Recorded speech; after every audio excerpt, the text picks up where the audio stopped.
We had a good run. Ladies and gentlemen, Mortal Kombat 1 has just received a new balance patch. This balance patch, while short, is incredibly sweet. It has some very needed changes, some changes that people have been asking for since Ferra was released, and honestly, some things that I think players are going to be very happy about. This wasn't some gigantic game-changing patch like the last one was, but it definitely will change up the meta quite a bit. And for all you players that were complaining that Ferra players are carried, now they're not as carried. Let's just go ahead and jump into it. But as always, of course, before we get into it, my name is Big Flounder. I make Mortal Kombat content, and if you enjoy it, please consider subscribing. It would really help me out. Thank you. But as always, my name is Big Flounder. I make Mortal Kombat content and other fighting game content. So if you enjoy these types of videos, please consider like, comment, and subscribe. It really helps my channel out. Thank you so much. To start things off, we've actually got some Takeda buffs. People were asking for Takeda buffs for quite some time, and we received some. The big one is his armor buff. Takeda now actually has a decent armor tool. His armor tool used to completely suck and barely armor anything, and now it's really good. I'm gonna have Peacemaker do an eagly on me, and just watch how much better this is now. I have a lot of frames of armor. Usually, that probably wouldn't armor beforehand.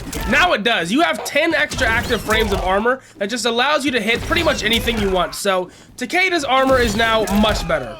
Everyone I knew who was playing Takeda was complaining quite a bit about his armor, so I'm excited to see they finally changed this. Next up, another potential big one. They actually made his shooting star, his little kunai, a low. So this now hits low every time, no matter what. It used to be a mid. That also applies to the jumping shuriken. However, it does not apply to the enhanced versions of these moves, so you will not be getting a pop-up low.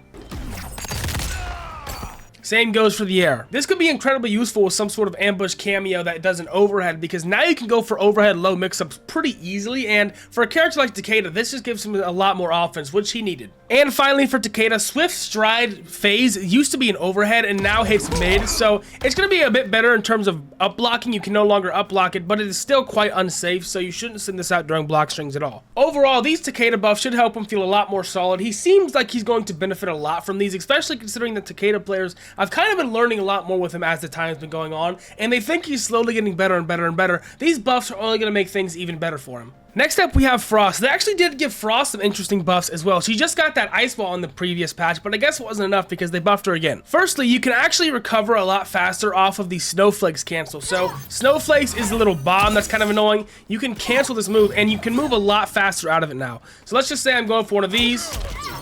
I can just cancel it now and go for a throw, keep going for my offense, go for really whatever I'd like. This just gives Frost more pressure, which she kind of did need, which is nice. I guess this could be used for interesting things. I'd love to see if this could be used for combos in any way, shape, or form, like a Mortal Kombat X cancel combo, but we'll have to see. I'm not sure. Not only did they buff the cancel version of this move, they also just completely buffed the bomb in general. They reduced the recharge delay, and they increased the recharge rate, and Frost now exit the screen 15 frames slower. So if you use this, Frost now exits the screen way sooner than she used to, and it recharges way quicker than it used to. So if you use this, Frost exits the screen way quicker than she used to, and it even recharges way quicker than it used to, meaning that you can use this a lot more often in your game plan with Frost. This move was honestly one of the most underrated tools in the game, and buffing it is going to be great for Frost, considering this cameo, even with the ice wall changes, was still suffering a bit. So Frost should hopefully be a scary cameo in the game now. Next up on the list, we actually have a surprise and a very welcome one.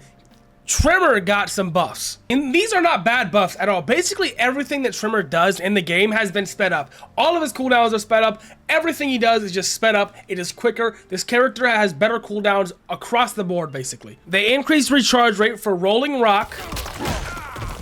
As you can see, much quicker. Transmute Ground Pound, which is this move right here.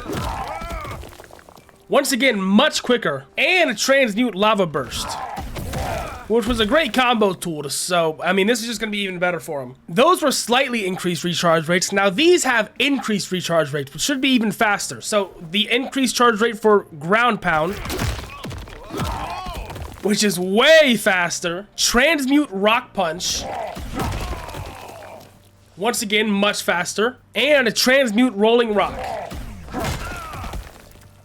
way faster. And they also reduced the recharge delay of all of these moves. Transmute Rock Punch,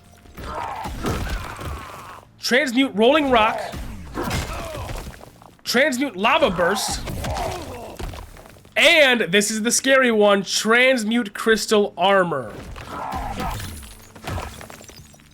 Now, the crystal armor is still pretty slow, but it doesn't take as long to start charging up again, so it might actually be a worth it tool now. All in all, these Tremor buffs are absolutely fantastic. This character is going to be a much quicker, more fast-paced cameo, which he should have been. He's always felt very slow, so everything they added to Tremor is going to make him more viable. And I might actually end up picking him up here soon because he looks a lot more fun, and I'm finally glad they stopped that little power creep that was happening to him, because all the other DLC cameos were so much better than Tremor, and now he might actually be one of the better cameos in the game. And now, ladies and gentlemen, it's time for the big one, the one you've all been waiting for, the Ferra nerfs. Ferra actually only got 2 changes, but they are quite huge. They're very substantial changes and will end up changing the trajectory of this character by tenfold. First up, there's a very obvious one.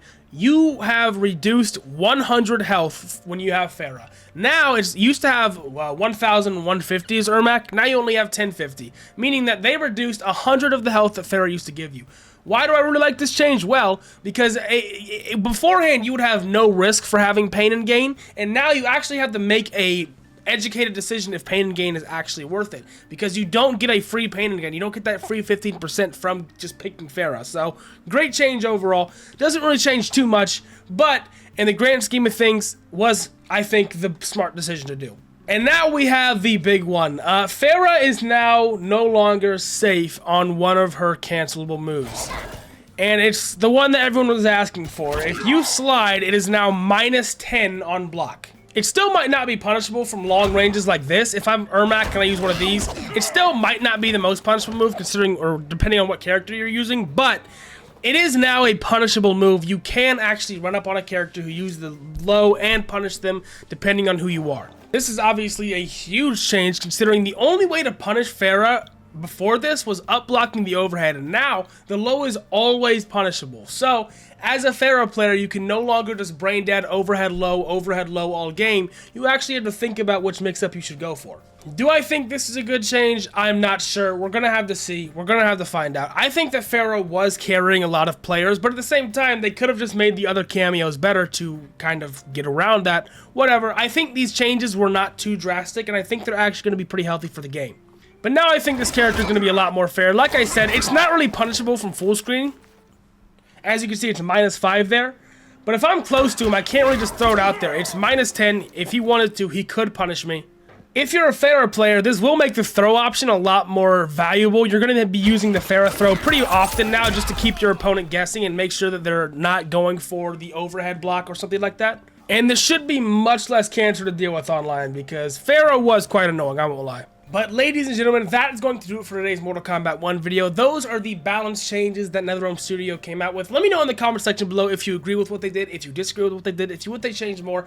I wish that we got some Havoc stuff, but I know that stuff is coming when the DLC comes out, so I'm not complaining. I'm just going to bide my tongue, or hold my tongue, bide my time, and I'm going to wait till that happens. With that being said, ladies and gentlemen, thank you guys for watching the video. If you enjoyed, do me a huge favor, leave a like, comment, and subscribe, and I will catch you guys in the next one. Peace out, and have a good one.